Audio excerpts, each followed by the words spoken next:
At 35, I thought I understood exactly where I stood in my family, until my mother invited me to a private dinner at our old lakeside lodge and quietly announced that I was expected to sign away my rights to a company my late father had built before I was born. The room was filled with relatives who had spent years treating me like the unreliable daughter, and when I pushed the papers back and asked for a lawyer, my mother leaned across the table and said, "If you walk out without signing, don't bother calling this family again," as though my entire future were something she could erase with a sentence. I left anyway, carrying nothing but my handbag and the humiliation of realizing that every person I had trusted had watched the ambush unfold without defending me. But as I drove through the rain toward the city, an unfamiliar number called 3 times before I finally answered and heard a man's careful voice say, "Your father left instructions that I should contact you if your mother ever tried to transfer the company without your consent." His name was Adrian Cole, a retired corporate investigator who had worked with my father years earlier, and when he told me there was a locked archive connected to my father's old engineering firm, I suddenly understood why my mother had been so desperate to get my signature before I could ask questions. The next morning, Adrian met me at a small records facility outside Philadelphia, where thousands of old business files were stored in numbered cabinets, and after checking my identification, he handed me a weathered metal box containing photographs, contracts, handwritten notes, and a sealed letter addressed simply to my daughter, Mara. My hands trembled as I opened it, because my father had died when I was 23 and had never been the sentimental type, yet the first line read, "If you are reading this, someone has probably convinced you that you have no power," followed by instructions telling me never to trust a document presented under pressure and to investigate the ownership history of every asset connected to his company.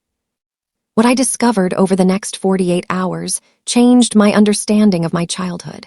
because the company my mother claimed belonged entirely to the family had actually been divided into several protected ownership interests, with a portion assigned to me through a dormant trust that could only become active if someone attempted to remove me from the business without cause.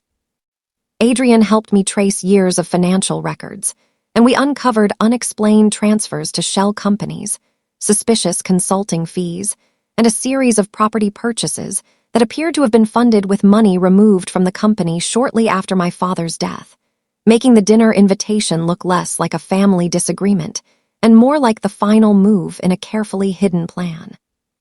I still refused to believe my mother had planned everything alone, so I contacted my father's former operations manager, a woman named Celeste Morneau, who had disappeared from the company 12 years earlier after supposedly retiring for personal reasons.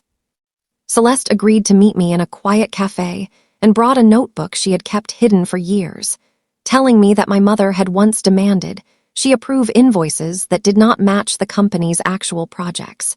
And when Celeste refused, my mother warned her that anyone who challenged the family would lose everything they had built. The notebook contained something even more valuable than accusations: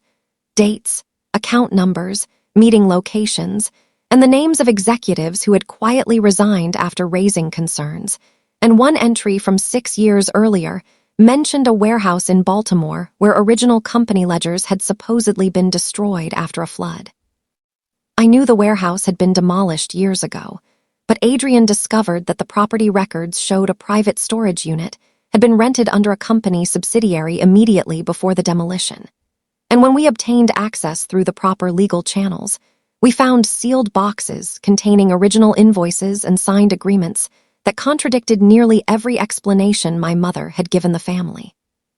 Instead of confronting her immediately, I returned to the lodge where everything had started, not because I wanted revenge, but because I needed to understand why my father had allowed so many secrets to survive beneath the surface of our family.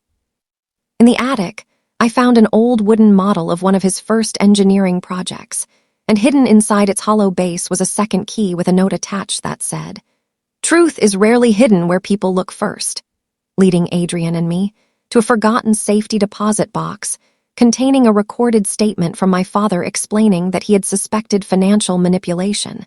but had never managed to prove who was responsible before his sudden death. The recording did not accuse my mother of causing his death, and I refused to turn suspicion into a fact, but it revealed that he had been preparing to protect me because he feared the company would eventually become a weapon against me. "Your mother is very persuasive," he said in the recording, "and people often mistake confidence for honesty. So if she ever tells you that signing something is the only way to keep the family together, walk away and let the documents speak for themselves." And hearing those words years after his death felt less like receiving advice and more like finally being handed the missing piece of my own identity. When my mother realized I had stopped responding to her calls, she changed tactics and sent relatives to persuade me that I was destroying the family over a misunderstanding, while my older sister accused me of being manipulated by outsiders, and my uncle warned that challenging my mother would leave me with nothing. I answered only once, telling them that I was no longer interested in arguing about who was right because independent auditors were reviewing the records,